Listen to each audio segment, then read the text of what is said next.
Welcome to Season 5 of Design Nerds Anonymous, the podcast that sparks curiosity at the intersection of business and design. I'm your host, Amanda Schneider. Every episode in this season is packed with knowledge handpicked from 6 months of intense research during ThinkLab's most recent design hackathon. We're exploring how the ripple-up effect of Gen Z is set to drive change. On this episode, we'll be exploring a topic that is ever evolving, and especially so with this new generation: learning. In Chapter 1, we'll be joined by researcher, author, and podcaster Megan Grace to explore the age of lifelong learning and delve into the unique challenges faced by Gen Z as they strive to stay up to speed and adapt in an expanding professional landscape. Then, in Chapter 2, we'll hear multi-generational perspective from Stantec, a top interior design giant of design, who will help us apply these insights, especially as we think about the workplace of the future. So whether you're a young professional seeking guidance, a manager looking to support your Gen Z employees, or simply curious about the future of work, this episode offers practical tips and inspiring stories to navigate the demands of the age of lifelong learning. But before we dive in, let's give a big shout out to our incredible sponsors who make this podcast possible. Designers are specifying products, they're not buying them. There's a really different nuance between specifying a product and all of the ultimate requirements and goals that go into the project versus purchasing something. So how does Managing Commercial, as a partner, as a committed collaborator, serve them better? We want to connect with our customers in a way that brings meaning to what they're doing. That's another reason that our sales reps are out there supporting them. We should be putting time back in their day. How do we harness resources, technology, and people and relationships and really push that into creating more space and time in someone else's life? And then ultimately having a really good outcome for the end user. That is what Managing Commercial is here to do. At ThinkLab, our mission is to help you navigate what's next. So we carefully select sponsors that you want to hear from, industry pillars who can contribute to these conversations in meaningful ways, like the Mart. I'm Byron from the Mart. It's more than just a building. The Mart is interwoven into the fabric of Chicago as an innovator in culture, design, art, business, technology, and more.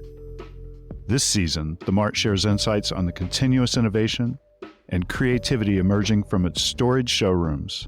It's everything you want to know before and after NeoCon, the commercial interior design industry's most important event of the year. All right, my fellow design nerds, let's meet our Chapter 1 interviewee. My name is Megan Grace. I'm a generational researcher. I co-lead the Institute for Generational Research and Education, and that's where I'm able to explore through research and educating others on generations and helping individuals and groups better identify really what makes each generation unique, but then how we can best all work together. Through that work, my research partner, Dr. Corey Seemiller, and I have actually been working on generational research, mostly with Gen Z, for the last 10. And through that time, we have conducted 5 studies that we have homegrown. And then we've also been able to write a number of books. So our first book was Generation Z Goes to College, which was very focused on Gen Z in this college, higher education, post-secondary lens. The second was more the encyclopedia of Gen Z. It's called Gen Z: A Century in the Making. And you can just jump into any chapter. Like, I want to know about communication, but I also want to know the deep context that has shaped this generation's viewpoint on communication. And you can do that. We're actually in the process of writing 2 more books right now.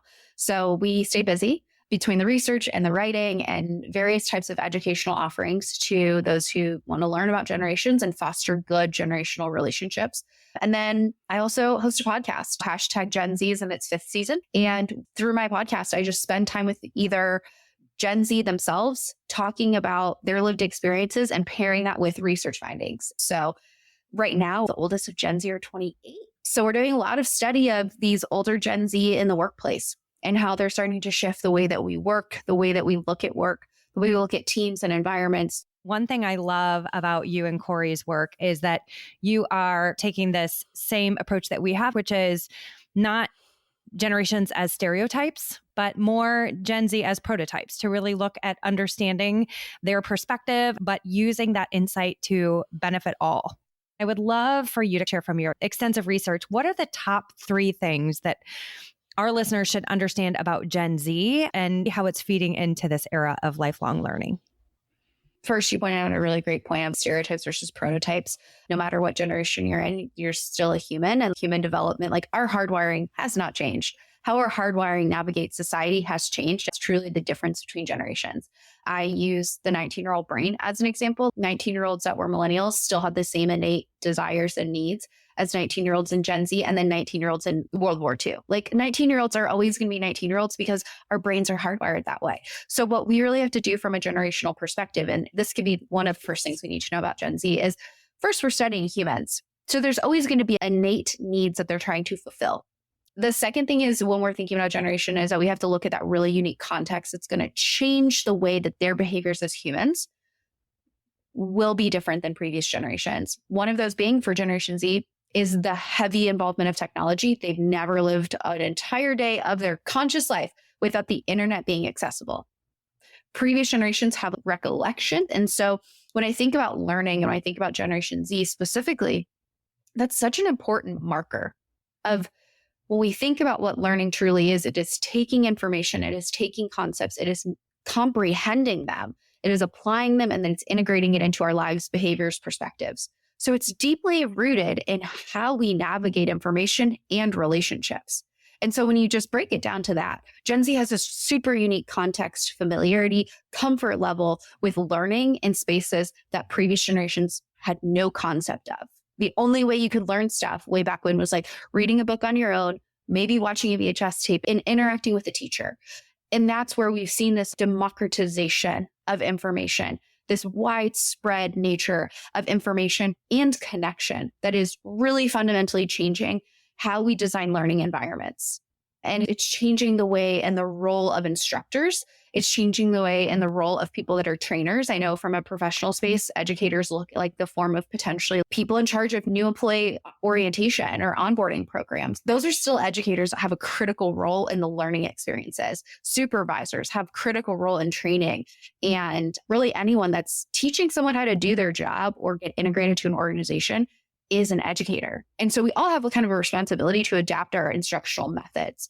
I think that's one thing about Gen Z we have to keep in mind, is that context of information is a really strong undercurrent, but the byproducts and the intersecting nature of technology and information and connection also allows them to be connected to different types of volumes of information. So they're much more informed on pretty deep social issues for their age.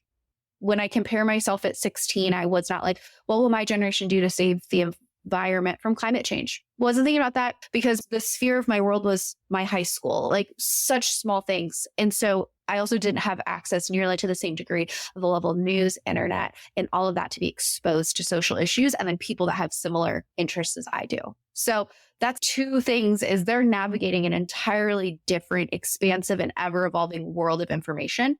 And so that is a big shift for learning and training.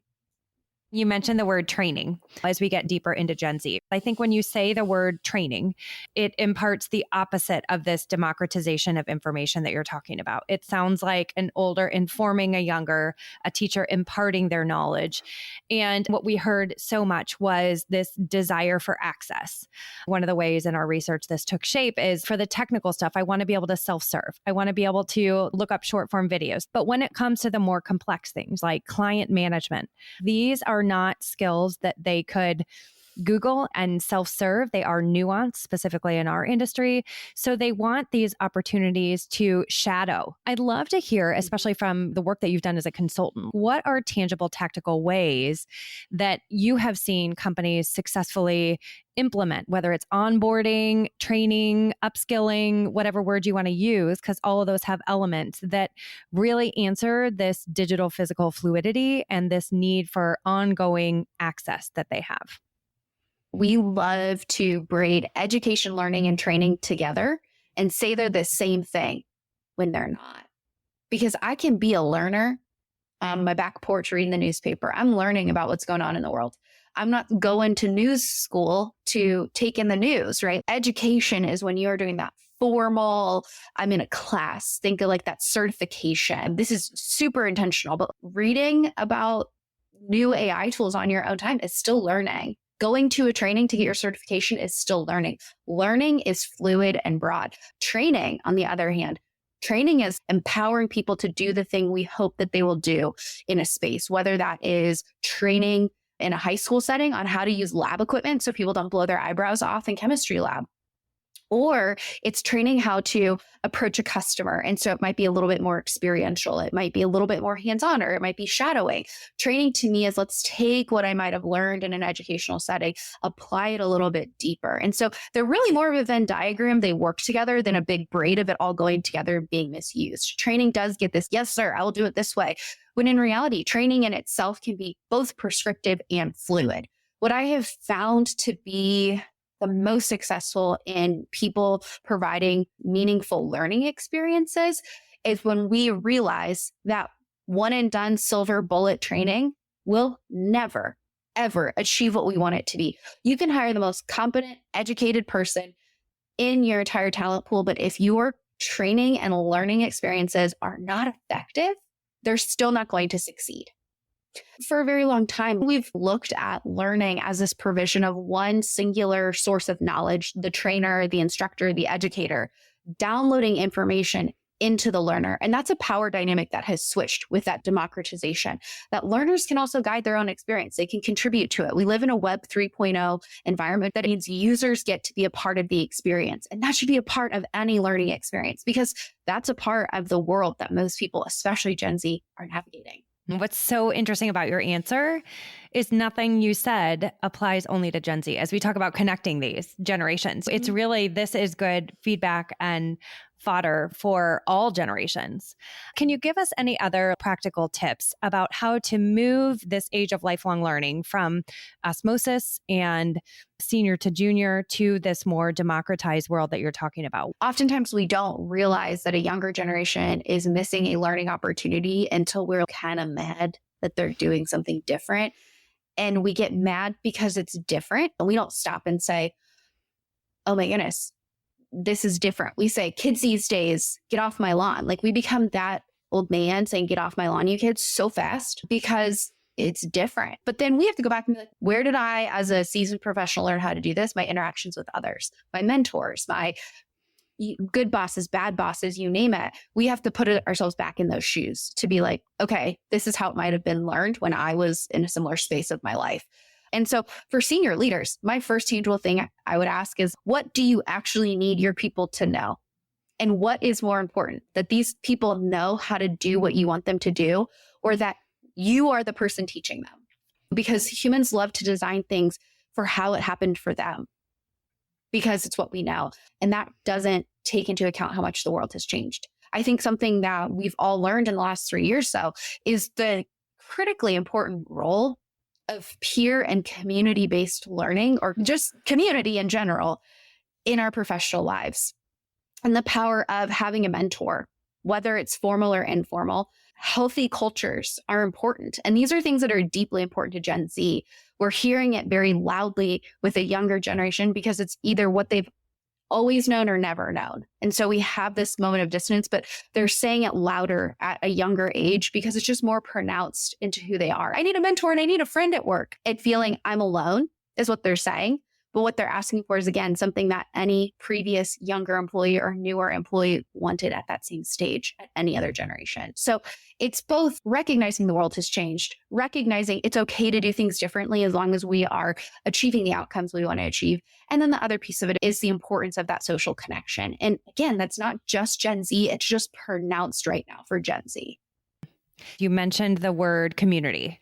I have a third grader, and he brought home a spelling and vocabulary list, and community was one of the words. And the definition was a geographic area where people reside. And I thought it was such contrast because I was listening to a LinkedIn Live audio session with one of our other podcast interviewees where she said, if you want to get to know a Gen Zer, you simply ask them, what communities are you a part of? And when she used that word community, it was definitely not about geography and who's physically close to you. It was about the digital communities you're part of. It's about people with common passions to you that you choose to hang out with online or offline. And I think that's really interesting as we look at reframing this learning by osmosis, or as you talk about, it's really the same needs in that 19-year-old brain that we all had. However, where a mentor-mentee relationship used to be me sitting across the table from you and having a formal mentoring session, now it might be a Slack channel or a Slack community that you can reach out to. I think that's where a lot of us are struggling to probably reframe some of these old mindsets where a fish doesn't know it's in water, it's just swimming. So if you had to challenge me with some of your favorite stats about Gen Z and about how their mindset is truly different from these other 19-year-olds, what would be some of those key differences that you would call out for our audience? What we've learned, especially in our last study around learning preferences. So we asked Gen Z, how do you like to learn? What do you find is most effective in learning? And what do you enjoy doing? Because for Gen Z, they are very distinctly different. There's very little overlap in what they identify as what they like doing, what they often do, and then what they find actually works. And I think you need a sprinkle of all of those things in effective learning. And so for Gen Z, how they like to learn is through like social learning, video-based learning, and interpersonal. We have this pull of what they like to do is very socially integrated. But again, social doesn't always mean in person. What they find effective is demonstrated. Let me show you how to do this to be successful. But then what they most do often is learn by themselves. But why are they doing that most often is because they have never really been in charge of designing their own learning experience. I share that with people that are in charge of designing learning experiences. It is okay to do some independent self-guided learning, but what is that going to be paired with? Will it be paired with a peer discussion or a coffee chat with your mentor to talk about that online module, or a group discussion, or going to a conference? What is going to be happening next? And then what is effective? We have to figure out how can we ensure that we're giving them an emotional safety net to say, we're not going to let you fail. We want you to learn. We want you to succeed. That's what they need to hear from older generations. And then there's this really interesting piece that Gen Z has around group work. So we know that they like being around others. They're actually, despite spending a lot of time learning alone, most of them prefer group work. But how we structure group work is really important. So peer groups are important for certain things, but the one area where they are not keen on group work is they have an issue with trusting others with their success. Again, that fear of failure comes up. They are concerned about people following through on deadlines and quality of work, and the idea of coordinating other people and the interpersonal struggles that come with working with others. Collaborating is hard. Conflict with groups is hard, and that is something they don't like doing. But to me, I say if they like group work, we have to figure out how we structure, how is success assigned, but also how do we help them develop the interpersonal skill of being okay with conflict, being okay with dissonance, and the fact that people are difficult sometimes. And we have to work with others to be successful in our world. And I feel like that is something that's probably misunderstood about Gen Z a lot.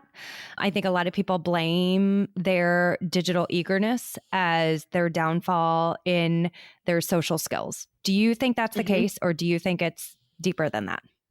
A lot of people are like, Gen Z loves to be online. I'm like, no, Gen Z was a role model. This is how this place works. Like society is all online. They did not just show up and say, we're doing things online, you old people. No, they were taught how to do this by other people in various spaces. Their digital eagerness is actually more like a digital okayness. Like they're like, yeah, sure, we'll do it. We would prefer to be with others because they're still humans and they want to be around other people. They will also say they're deeply lonely, that they want friends, they want opportunity to connect. Like they're accepting and integrate technology for what it is supposed to be, a way to efficiently do things and to connect when is necessary. But we study their level of preference around communication, and what they prefer to do is actually be with others. So it's popping up again in their learning preferences and their communication preferences that we've been online. We would love to spend time with a human. But they need a good reason too. Like they don't want to be told, come to the office 5 days a week and sit in this chair from 9 to 5. So I feel like there's also this tension that their version of in-person, be it learning or working, is not the same back to face-to-face that we're thinking of. Yeah. So we say, yes, Gen Z wants to be with people, and we misconstrue why we gather. In today's world, there is such a demand for people's time, eyeballs, and engagement. So if we're going to say, yes, Gen Z, you need to come to the office, like just to put them in their own little cubicle where they don't talk to anybody, which they could have done at home.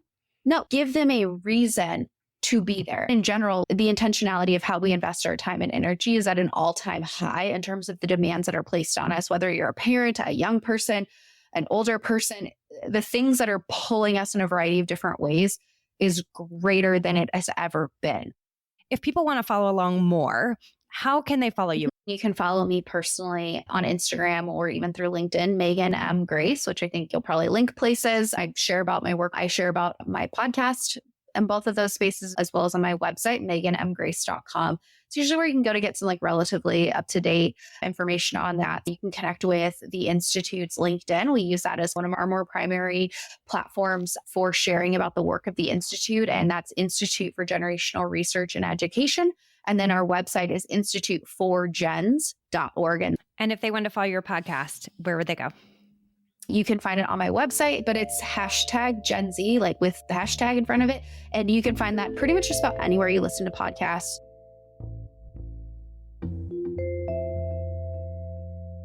That chat with Megan certainly got my mind spinning. But the good news is we're just getting started.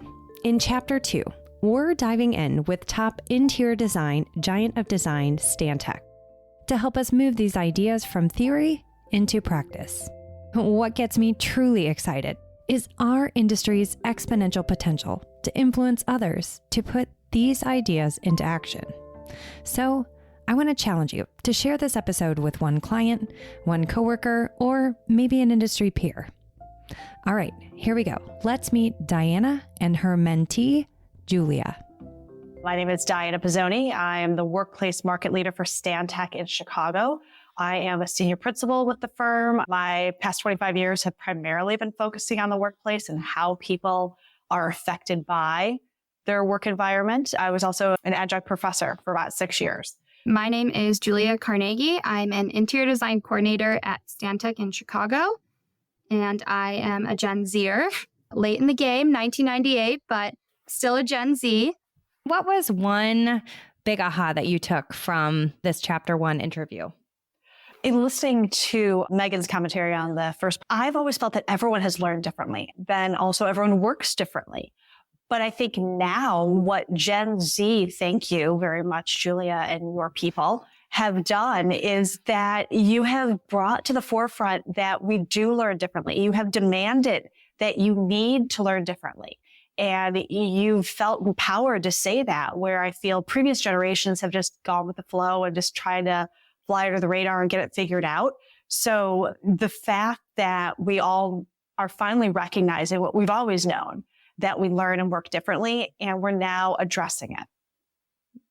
Yeah, I totally agree with that. And I think that also goes back to the technology aspect, just having so much more database to grab information from, that we're so much more accessible and we can learn differently in those ways as well. And I feel like this came up in Megan's interview, but also really loudly in the research. Our Gen Zers said, we want to be able to digital self-serve the easy stuff, but I want immediate access to a human when I have questions about the harder stuff. So as we look at tangible advice to create these self-serve opportunities, Diana, I'm curious what that provokes for you. I remember being right out of school and being shown where to search for things. So granted, it was in like a sweets catalog as opposed to online, because online wasn't there. The newer generation of professionals, they know how to do the easy search. So let's not us, the more veteran professionals, for lack of a better term, waste our time teaching the easy search. Let's just leave ourselves open for the harder things. And I love that you use learning by osmosis. I use that term all the time because it's exactly what it is. Let someone hear us on the phone as far as how we are communicating, because you're not taught that in school. So I think both of those are important to focus on, the things that can't be book taught the things that can't be classroom taught, and the items that can't be self-serve, that we leave ourselves open for those. Mm-hmm. And Julia, being so new to the workforce, what do you wish you had more access to? Or as we talk about self-serving, the easy stuff, what opportunities do you see? I think the biggest thing for me within the learning and teaching aspect is just having someone show you how to do it once and then practicing it on your own and then serving yourself in that matter. If it's a Revit question, for example, you can use Google to look it up and serve yourself that way, because there's so many things on Google that you can find for Revit tips and tricks or anything considering programs. But I also know when I go to look for something and it's a long video, I'm trying to skip forward to find the part that I actually need. So it's a hit or miss both ways for me. And I think that is something this industry has historically done. We'll give you an hour-long webinar, and then nobody's ever going to go back through and search that. So the direction I'm seeing a lot of this go is short form 5-minute videos. We recently started a podcast called Empowered, where it's just 5 minutes. Each one answers a question so you can see the question, and then we give a stat, and then we give 3 tips about what that will look like. And I think that's the way a lot of this education piece is headed. I would say this train of thought just proves to me the thought of that the Generation Z is much more self-reliant. And it is because of the evolution of technology. It is because they have always known how to look, where to look, why to look, and when to look. And the Generation Zs are more willing to raise their hand. They know when they need to raise their hand, when they need help.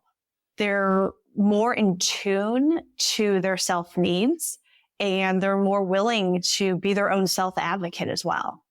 Mm-hmm. What advice do you think firms, our industry, our clients should implement based on some of these discussions?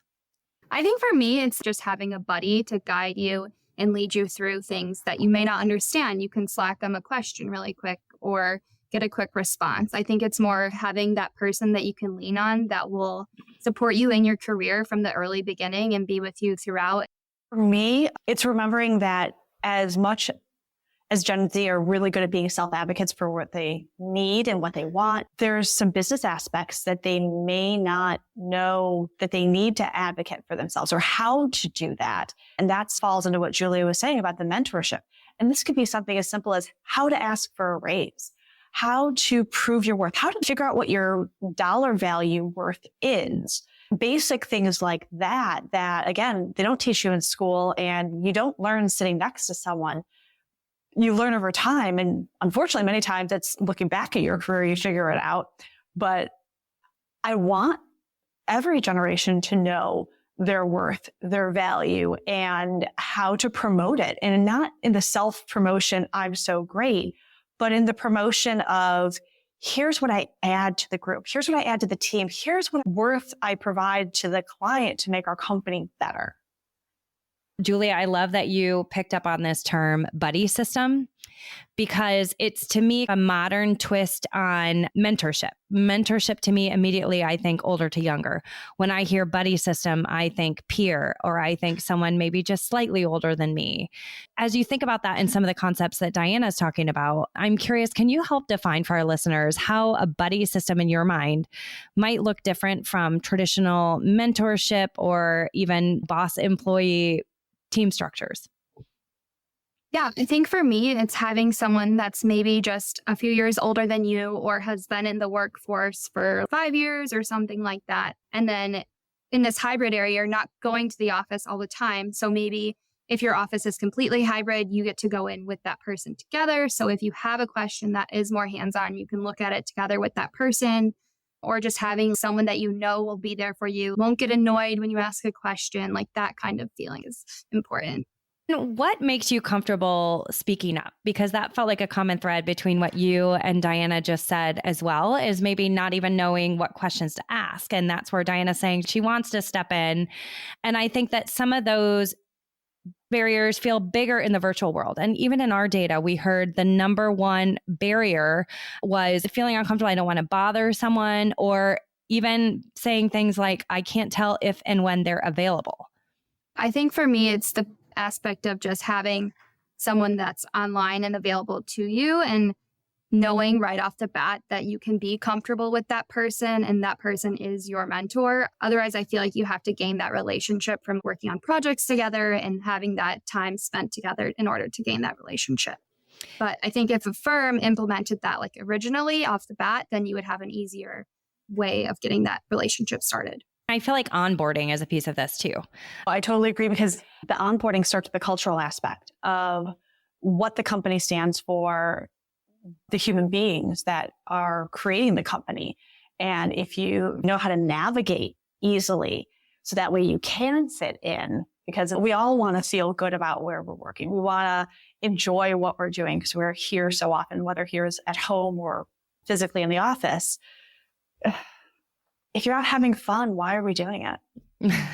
One of the other things that stuck out to me as we look at tangible advice was also the frequency.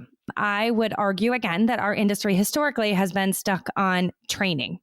I think many industries are stuck on annual reviews.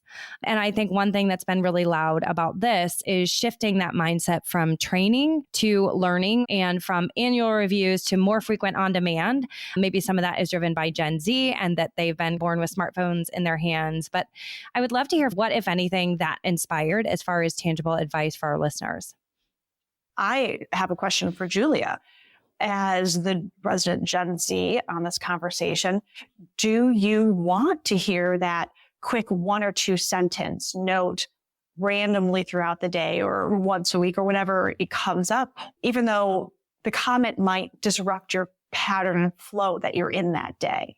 Or do you want it to be in a more formalized setting? I think I would want to hear it right then. I feel like that's what we do in our office. I think if it was more rigid, it would feel like very forced. If it's just like a 1 or 2 sentence comment when you're sitting next to someone working with them, I feel like it makes it a lot easier to adapt. Do you also feel that it's less, even if it's a comment that could be taken negatively, do you feel it is a comment that is more helpful because it's in the moment rather than the person sitting on it for a while and thinking how they're going to phrase it? It's just more, hey, if you say it this way, it might go over better. Yeah, I think that's more important to have it said right away rather than having it sit on. Because then if someone sits on that comment, you're like, why didn't you tell me? I already did this whole package and now I have to redo stuff. So it's just easier in the beginning. Critique is just in the pursuit of betterness. But I think this is where it gets more complicated too, because when you see someone on a daily basis, you're face to face with them. We've had hundreds of years in the working world to develop social skills face to face.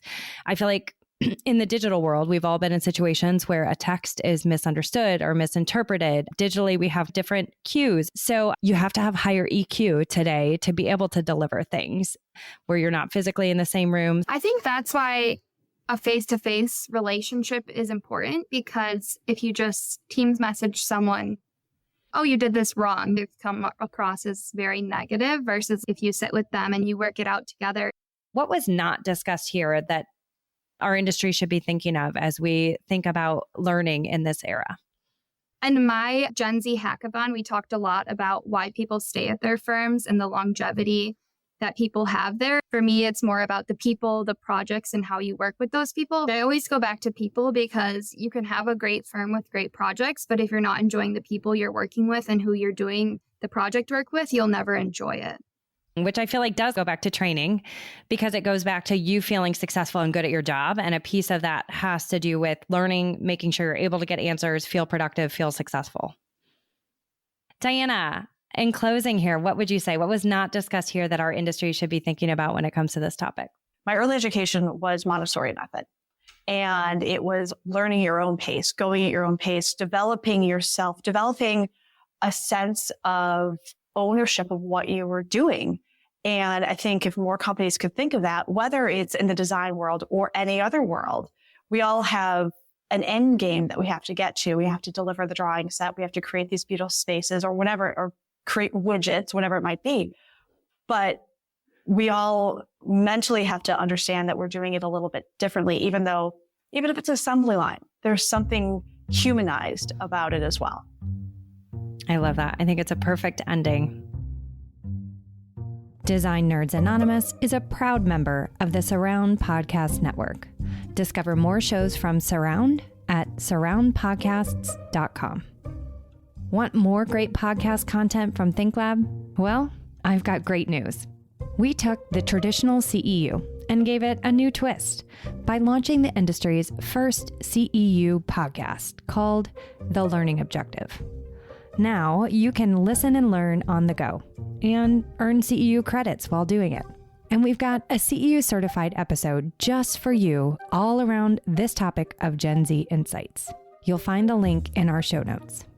This episode of Design Nerds Anonymous was produced and edited by Sandow Design Group. Special thanks to the podcast production team, Hannah Vitti, Wise Grisette, Rachel Senator, and Samantha Sager.